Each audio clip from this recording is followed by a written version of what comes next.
Tarvis Prime was dying. The sky hung low and bruised, choked with ash from orbital strikes that had turned civilization into skeletal monuments.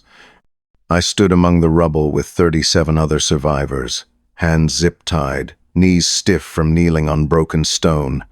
The air tasted like ionized metal and defeat. Then she arrived. Queen Zalora descended from her flagship like judgment itself. Her armor was black as deep space, edges sharp enough to cut light. 4 guards flanked her, rifles humming with charge, but nobody looked at them. You couldn't. She commanded gravity. Her species, the Kethran, stood 7 feet tall with angular features and eyes like molten silver. Hers burned coldest. She walked the line of captives. Some wept. Others stared at the ground. One man fainted. Zalora paused at each, reading them like data streams, calculating worth and threat, and whether execution was efficient or necessary. When she reached me, I met her gaze. Not defiant, not submissive, just present. Her head tilted 1 degree. You are not afraid. I'm terrified, I said evenly. I'm just not showing you. Silence stretched between us like a blade being sharpened. Her guards tensed. 1 survivor whimpered. Your name, Zalora said. Aelys Vance, Captain, Human Expeditionary Fleet. You commanded the strike on our supply convoy. I commanded a defense. Your convoy was heading toward a civilian settlement. Her expression didn't change, but something flickered behind those silver eyes. Calculation. Surprise, maybe. You admit this.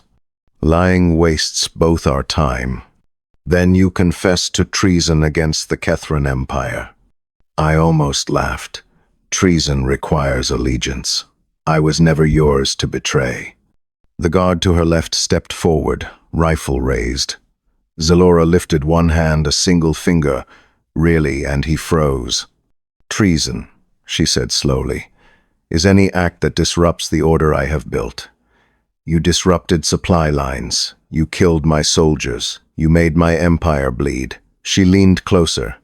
That is treason. Then I'm guilty. You will come with me. And the others? They are irrelevant. I glanced at the terrified faces around me. People I'd fought beside. People who'd lose hope if I vanished. Let them return to the camps. They're non-combatants.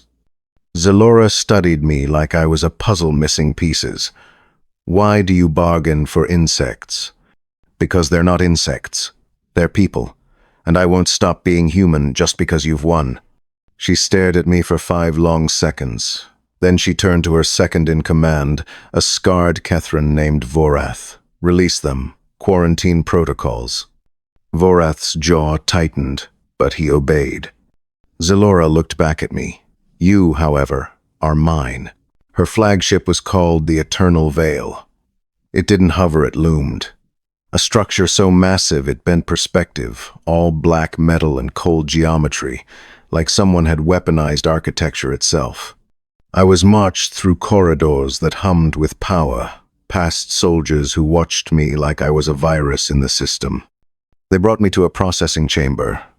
Sterile, white light, a hovering sphere, an AI probe designated N7 floated at eye level, scanning me with a beam that smelled faintly of ozone.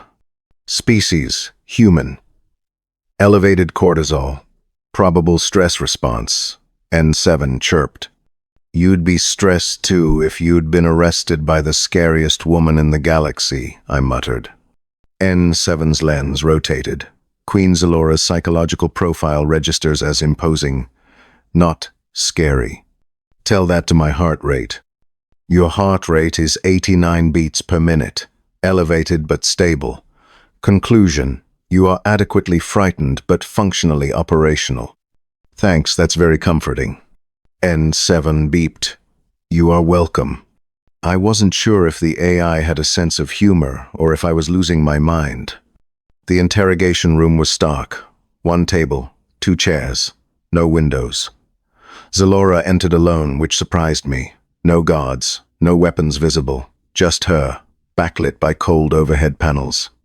She sat across from me, spine straight, hands folded. "You could have lied on Tarvis Prime," she said. "Denied responsibility, blamed subordinates. Humans excel at self-preservation through deception. Some do. I don't. Why? Because fear only works if you let it. You want me to crumble, confess crimes I didn't commit, beg for mercy I won't get. But I'm not interested in that performance." Her eyes narrowed. "You think this is performance? I think you've built an empire on fear. And fear's a tool, not a truth. The moment people stop being afraid, your order collapses. Then I ensure they never stop. That's exhausting." She leaned forward slightly. "You speak as if you understand. I understand that humans are fragile. We break easily. We lose wars, but we write letters to people we'll never see again. We plant trees we'll never sit under. We make promises knowing we might not keep them. That's not weakness. That's defiance against entropy." Zalora went very still. "You believe rituals matter. I believe meaning matters, even when it's small." For the first time, she looked uncertain. I stayed in a holding cell that was cleaner than most human apartments. Meals arrived on schedule. N7 visited twice to scan for behavioral anomalies. But Zalora didn't return for 3 days. On the 4th, Vorath appeared instead. "The Queen has delayed your execution." Generous. It is irregular. Some of the Council are displeased. Let me guess. They think I'm a security risk. They think you are a distraction. Vorath's gaze was sharp. They are correct. When Zalora finally summoned me, it was to a private observation deck. The viewport stretched across the entire wall, showing the swirl of stars and the distant glow of a nebula. She stood with her back to me, hands clasped behind her. "What do you want, Elias Vance?" Straight to it. No preamble. I appreciated that. "I want the war to end," I said. "Not through surrender, through something better." "Better," she turned. "Define better." "A ceasefire. Negotiations. Mutual recognition. You keep your empire. We keep our autonomy. Nobody else has to burn."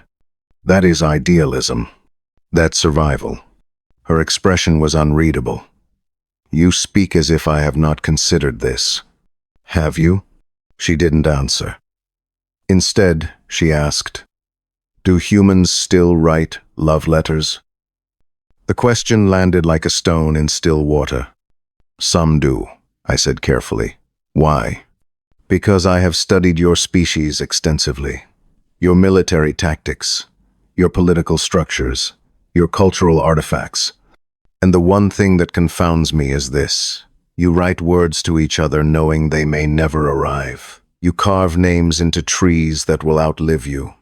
You bind yourselves with vows that have no enforcement mechanism." She paused. "It is inefficient. It's hope. Hope is not strategic." "No, but it's human." Zalora looked at me for a long time. "If I wrote such a letter," she said quietly, "who would read it?" My chest tightened. "Someone who wants to understand you." "I am not meant to be understood. I am meant to be feared." "Maybe you're tired of that." The silence between us was different now. Charged, fragile. Then alarms screamed. Rebellion signals lit up 3 sectors. Kethran outposts under attack. Vorath burst onto the deck, breathless. "Your Majesty, the Council demands immediate retaliation. Full orbital strikes." Zalora's face hardened back into the mask I'd first seen. "Assemble the War Council." "Wait," I said. "There's another option." Vorath glared. Silence human. "Let him speak," Zalora said. I stepped forward. "If you strike, you prove you're predictable, fear-driven. But if you offer targeted protection to the rebelling colony's security in exchange for integration, you fracture their unity. You show strength through control, not carnage. Vorath scoffed. That is weakness. That's strategy.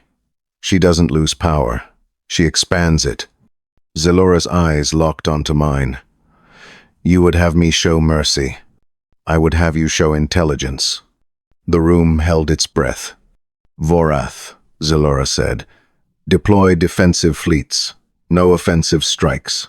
Open communication channels. Offer terms. Vorath looked like he'd swallowed glass. But he obeyed. 3 weeks later, the rebellions fractured. Half accepted terms. The others isolated themselves into irrelevance. The Kethran Empire didn't crumble. It adapted. I stood on the observation deck again. Zelora joined me, her armor replaced by simpler garments. She looked almost human, almost. You were right, she said. About? Meaning, it endures longer than fear. I smiled. So what now? She reached into her pocket and pulled out a small, folded piece of paper. I wrote something. It is imperfect. Can I read it? Not yet. She held it between us like a fragile truce. But perhaps one day. I'll wait. Zelora's lips curved barely, but unmistakably.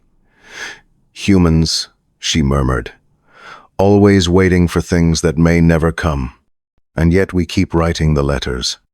She looked at me, silver eyes warm for the first time, and tucked the paper back into her pocket. Outside the viewport, stars wheeled in their ancient dance, indifferent and eternal. But here, in this small moment, something new had begun.